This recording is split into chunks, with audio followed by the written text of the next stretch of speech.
So just to recap on yesterday,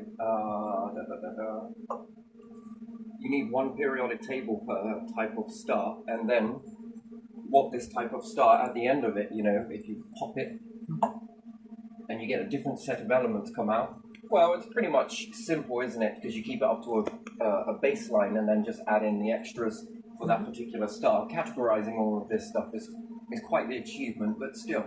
So if there are 20 different versions of stars, then that's 20 variations of periodic table and the ingredients that come out at the end of it. And again, even if you took a neutrino and started orbiting it around a black hole, what's the difference? What's the outcome? And again, each one being orbited, more closer, where there's more cluster of stars? Yeah.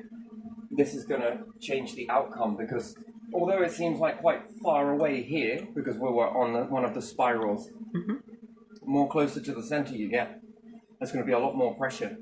And if we think about it, the moon affects tide, also pulls the crust, and yet so does the star pulls on the Earth's crust. This stretching and squeezing, depending on how intense it is, it heats the planet. Additional heat that's coming in from the sun. Yeah. And also the stretching and squeezing done by planet versus moon. I didn't draw one for moons on here, so again, that's another composition entirely.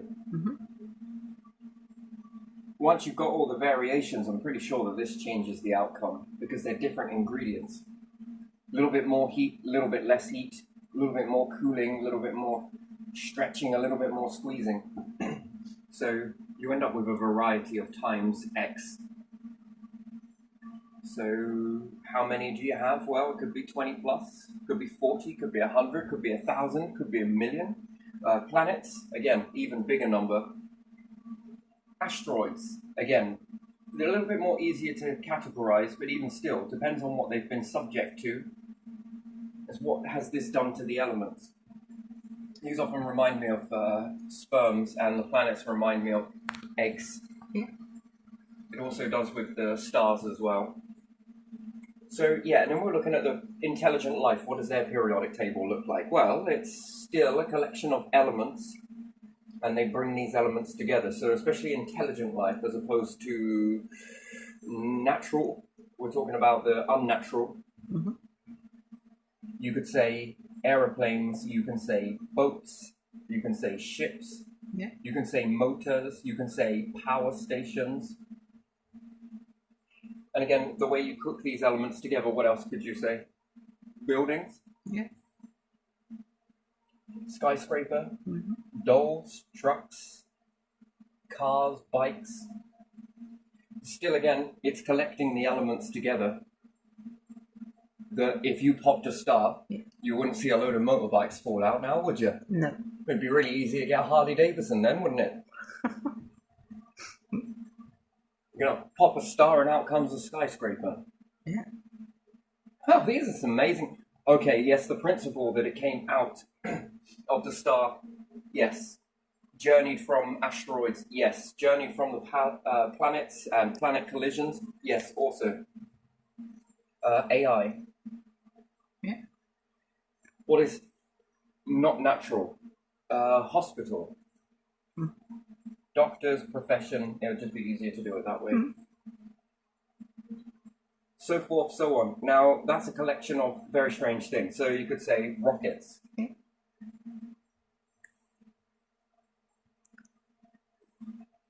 Farms. Trains. Buses, you could label that as transportation, but even still, these are a collection of elements that come together. Sand, that's also buildings, glass. All the bred animals that wouldn't be here, like dogs. Or interbreeding life, life on life, which is interesting. I'm going to dive onto that one in another one. I just wanted to clarify on this one, but yeah, you're quite right. And again, what created these? Well, you understand that there's quite a lot that goes into creating this, and then there's a collection of elements that would not necessarily come from a star.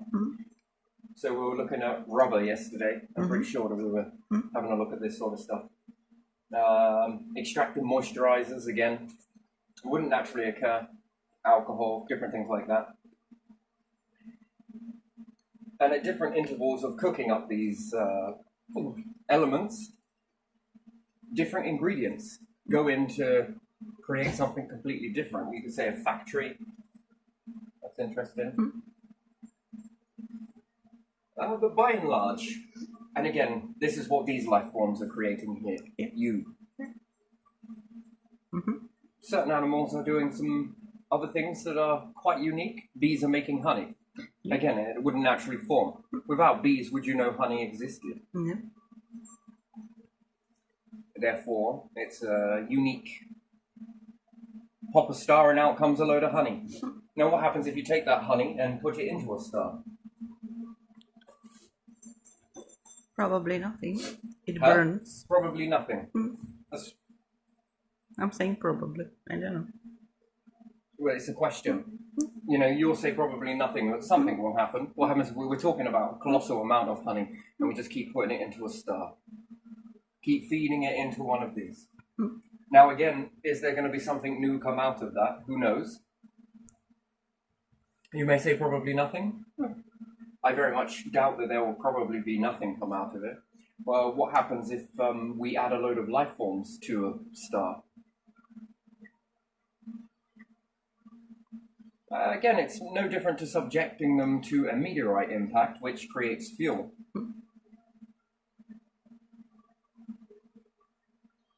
Which, again, is quite an interesting thing. Could you imagine that if there were life forms that made it into space somewhere and they looked at humanity and thought, I think I want some fuel. Yeah.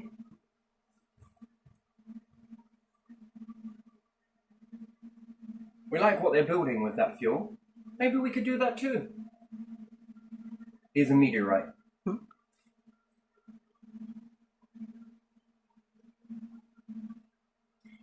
You'll understand that that's a hell of a process, but it would make fuel.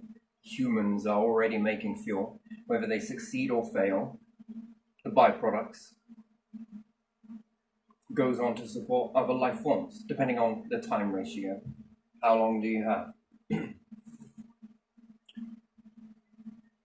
And it will go on to create other life, depending on the variation of life. And different galaxies, whoa, that's a different composition. Could you imagine that, mapping all of the elements that are in one particular galaxy? All the variations. I mean, you couldn't put this on one. Only when you come to the galaxies can you simplify it into one. But then you zoom in, which is technically what you're doing. You zoom into the galaxy. From a distance, it looks like these arms are just nothing but light bars. Yeah. Until you zoom in and then you see that there's a lot of empty space in between it. It's no different to zooming into your arm. Then when you zoom in, you begin to identify, oh, this particular star is this composition. Oh, okay, this particular planet is this composition. Yeah.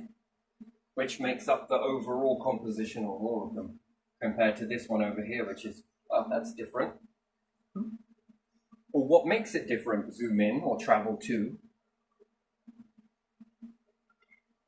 Yes, it's one. Let's build a telescope and zoom in. That's one way to do it. Or physically go there. You can't do this on your arm, but from a distance in, you're looking up at the sky and you go, cool, what are those clusters? Then you go there, you are zooming in. Bit more of a bigger scale than what it is here. So, but again, that's what's going on here. It seems to be what's going on here is what's going on over there. Yeah, it's an interesting thing. So yes, intelligent life. Oosh. Then there is understanding the inner makeup. Yeah. What is driving everything? Well, humans become aware of this driving force, right? It feels internal, external, all around. This can be manipulated, and it doesn't mean that it hasn't been. It definitely is. We'll get onto that on another one. Then we've got the diffusers. These ones technically know of all things that are made. If one knows it, they all know it. and then nothing escapes their jaws, which is interesting. So let's say then humans start making their own fusion process. Wouldn't it be great to sit on a planet and make fusion? Yeah. And start popping out abundance whenever you needed it. Mm. I mean, it's impressive, but again, it'd be pretty weird, wouldn't it? Weird existence. But fusion nonetheless, and let's say if you can create diffusion, I think is the best way to deal with a waste product, no matter what it is.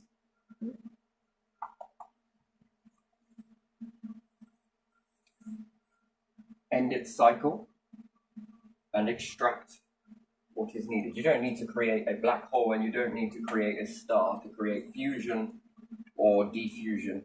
Not at all. An artificial version, yes. However, it's only going to get you part of the way there. Because there might be some stuff you need, some information you need from over here. That from a distance is going to look like X, Y, Z. But when you get closer to it, you're like, oh, it changes you. Wow, I thought it was this. Of course, a good job we didn't rely on that instrument. The instrument was good. You know, it's a two-faced object, so you'll make a telescope, see all of these wonderful things from far away.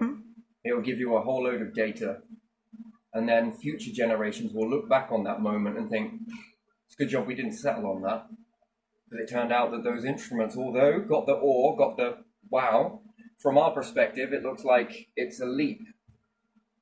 But then anything that takes that leap and goes further again and gets closer to these objects that the telescope, well, from our perspective, we could only wonder what all of that stuff was.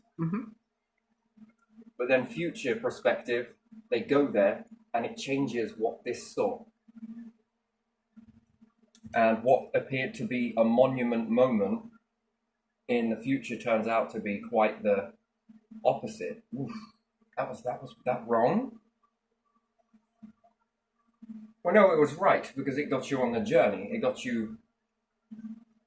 And then this teaches you that how it looks from a distance is not all of what's going on. We could look at our skin and think, it's a complete layer. And then when you begin to zoom in with the atomics, it's like, hang on a minute. There's empty gaps there. What's that all about, right? The X, Y, Z, blah, blah, blah, blah. So yeah, it teaches you not to be complacent. And you can die with that type of pride, you know, to sort of look from a distance and think, Anyway, yeah, I think that's all I really wanted to cover in on this. I will dive into this again at a later date. Yeah, I definitely will. So yeah, asteroids, great, wonderful. These are all periodic tables, and there are many of them. Apostrophe S. If we categorize all of these together, it's going to be quite the... There's no order to that. That is messy, and that is, there's no order. That is so... It's like chucking paper everywhere. Yeah. No, it needs categorization is what it needs in order to understand it better. And then these categorization comes together at the end of a book with multiple different individually. And what's individually? Well, it's not going to be individual because it's interesting, isn't it? The planet from a distance has got this. Go closer to it. Pick up that stuff and, oh, hold on a second, it's isolated, but it also contains this, and this is what makes that up. So again, that's another category.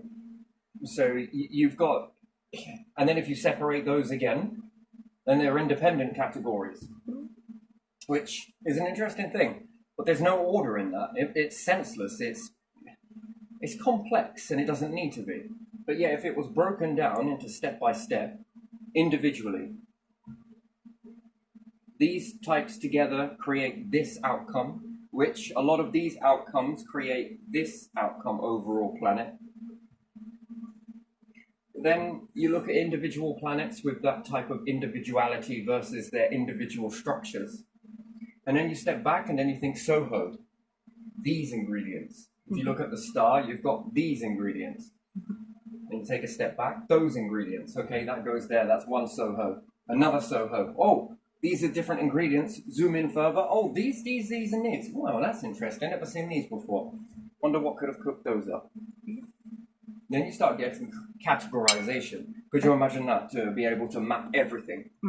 You would need a lot of time to do it, a lot of cycling in order to do that, to map everything. And that's where you get a real edge on intelligence. That's what really... Because with the more of that knowledge, what do you have? A better understanding. The better understanding leads to what? Success, obviously, longevity, eternal living. Not from this perspective. It's too little. It's like trying to shrink down a whole entire universe into a stamp, which it's not possible. So sometimes you have to get out of the mainstream. Although it's an artificial mainstream, not really real, is it? You know, yeah, give up that puddle for the real stream. Which the mainstream is not the mainstream. It's the main artificial stream that leads to compliance. That is bollocks. No, sometimes you have to dive into this. Yeah, again, it's a little bit understanding from ancient times, isn't it? The river. Call it the mainstream. I don't know about that. It may be main, but it ain't truthful, is it? Anyone can say anything in that. Well, and anyone can say anything. Anyone can be made to say anything in that, to fit in that. Anyway, yeah, I'm going to leave this one here. So, yeah, intelligent life. Who knows what they're cooking up? And then to be able to make something even more so, you know, they really get to play around with the elements then. You'll be creating things that would never normally or naturally be seen in the universe. And there again, how does that fare up against anything that's been made on rare earth? Rubbish. Which is what it is. It's rubbish at the end of the day. And you can imagine it, that this stuff would be very brittle compared to anything that reaches here. And what's more is most life forms are locked out of it.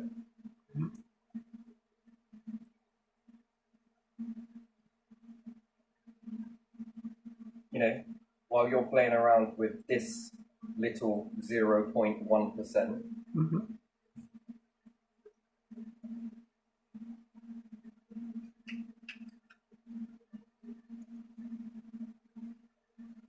imagine what you could do with that. That's an interesting thing for me personally. And let's say if humans make their own home, well, again, the solar system wouldn't naturally function that, so you wouldn't pop a star and out comes a perfectly aligned spacecraft for you. No, you're on a temporal vessel. This is temporal. You can make something more permanent. Which intelligent life would do this, which is a habitat that is at optimal capacity, so that it makes you optimal, makes nature optimal, and then this triggers a good hormone as opposed to a bad hormone, and then everyone, and again, the importance of intelligent life is understanding that they are as strong as the humanity itself. And with this sort of leadership that is everybody together, you can really get to understand the strength of certain intelligent life. And just on knowledge alone, they would be able to pull rugs from under you. You know, imagine that. If you were ever to experience an alien invasion, the people would be awe-inspired. Not only at the sheer size of them, the way they operate, the unity like you've never seen it before. The sheer power of it, the knowledge, and the abundance. It will make any single human claiming to be any of that stuff, it makes them look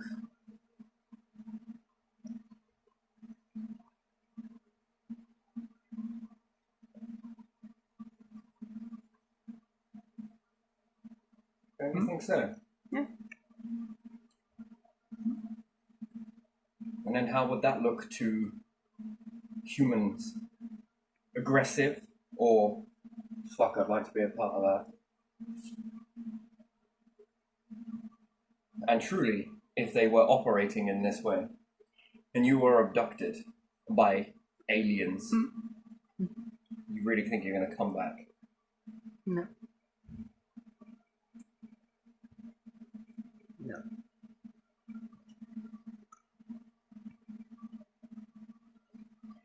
And they never need to fire a weapon.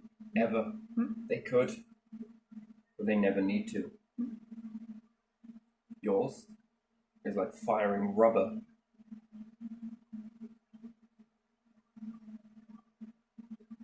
At iron. Assuming iron is the strongest thing that humans understand. That's something, isn't it? Your understanding is iron. But it is not. It's actually the most brittlest thing. Yeah. What you believe, you believe. Until you're proven or prove yourself, and the universe proves to you that that belief was incorrect. Hence why it keeps you in a changing environment.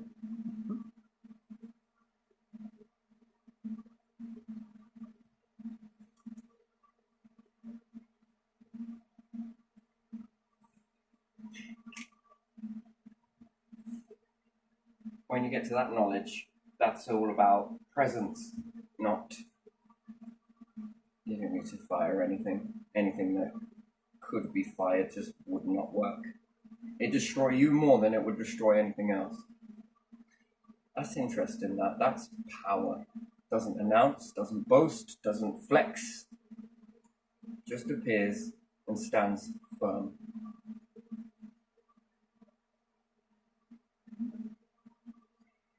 And in this intelligence, who can manipulate you? Outside of you. Honestly, you're wide open when you're in, everyone acts this way. You're open to manipulation. What if everybody unified and knew that anything that anyone else was trying to say was bullshit? Because you would stand in unity. You'd know that everyone on your particular nation, planet, everyone's got your back. And when we all act the same and we're all dumbed down and we're all this, and this, you can be really susceptible to manipulation. Easily.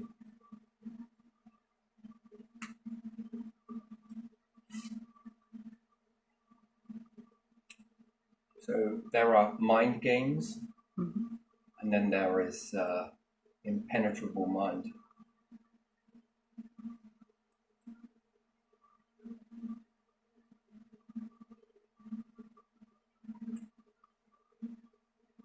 So it would never work.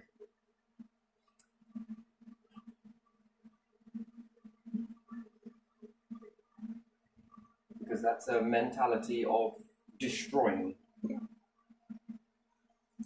Of getting in and fracturing and pulling apart.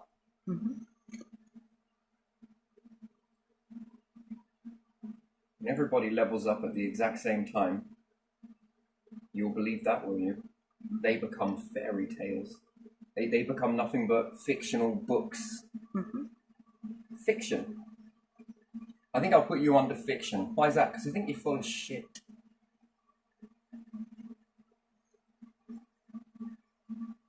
It'll be like trying to get beings that have created a substance that is more stronger than anything that this universe could create naturally. And you're trying to convince them that this is the strongest thing ever. And that all of the things that come from this standard planet, standard star, standard learning, and this standardized periodic table, yes, is any match to something that is unnatural, never seen before, never experienced. You could only imagine, right? So your standardized version is like so basic that even in a slightest thought process at this level, this one could obliterate that. And you're at this level. You tell me you're going to worry about little children's opinions when they start talking about strength and this and this and unity, and we come together and we help one another, and you honestly think that that's standard acceptance and that dividing, and you really think that that is any match for this level? Yeah. So you got your work cut out. That's you're going to be overtime manipulating. God, if only these fucking transformery things that connected together were true.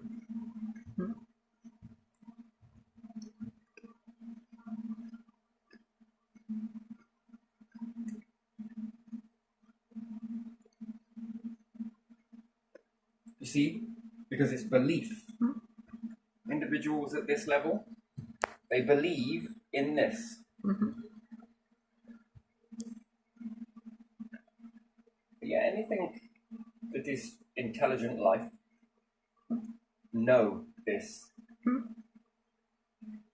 and have done a lot of swimming away from that belief system, and they've learned a new belief system.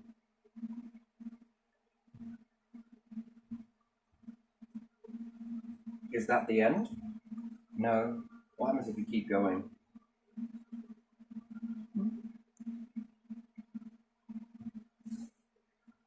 So yes, standardized and standard subjection and suggestion works to standardized individuals. When you maneuver away from that, standard becomes optional and very pointless. And what goes around comes around. You're wasting time, you're wasting time, you're wasting time. Here's a mirror. No. Here's a camera. Mirror, insult the reflection. That shows the reverse of you, come on.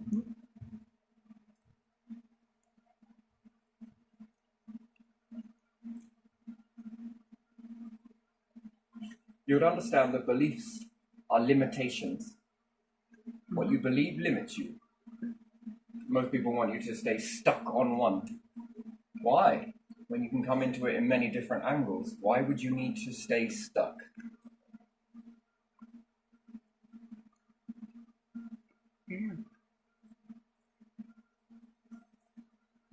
Based on a belief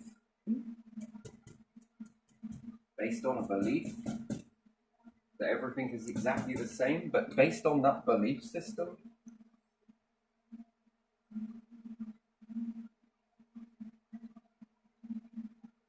it's weak.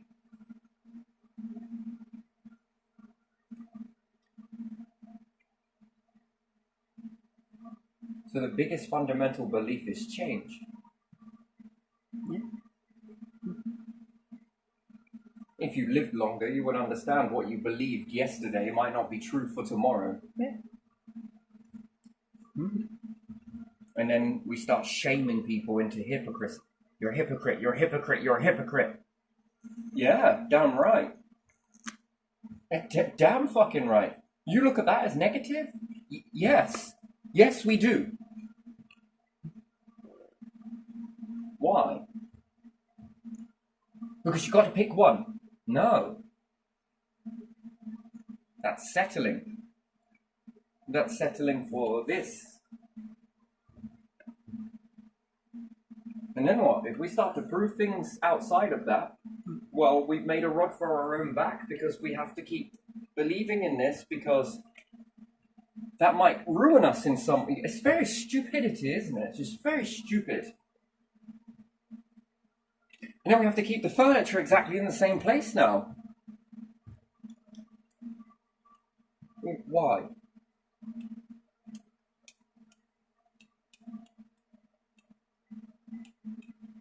And then we all have to pretend? Don't we all have to pretend? Could you imagine that, right? Galileo knowing something, right? If that had continued, we'd all have to pretend. We'd all have to pretend, yes? Yeah.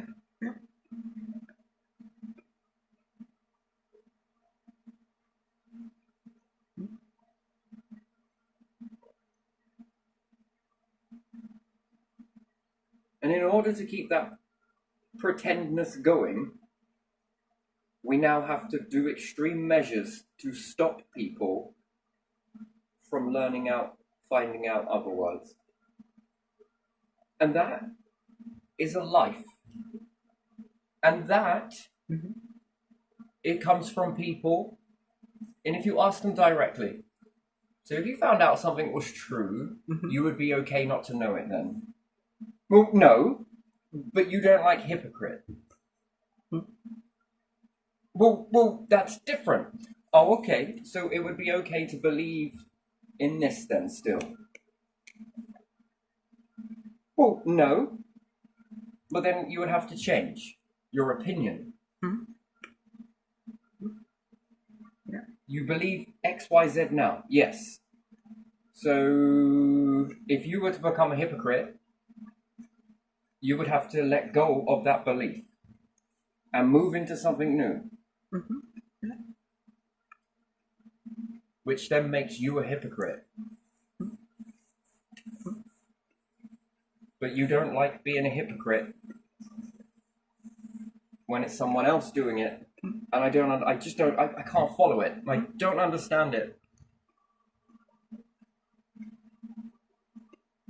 Which, isn't it healthy to be a hypocrite? To let go of certain structures? Yeah, something else is found.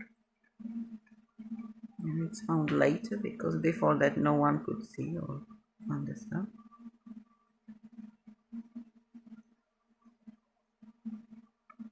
So we're okay to believe in something if it's pretend. And then we have to put in a lot of energy and work in stopping people from finding out the truth, holding on to the truth, and telling other people about the truth. I just find this very strange.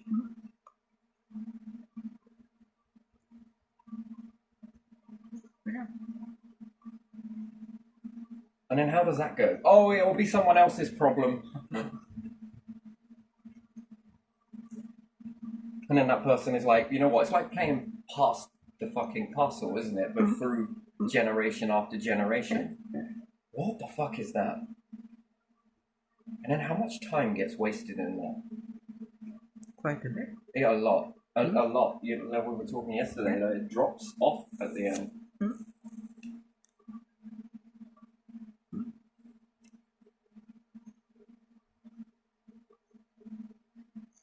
Interesting. Anyway, I'm going to leave this one here because I just wanted to, just sort of go up on this one. It's not the one I'm at right now, so I want to wipe the board and go again.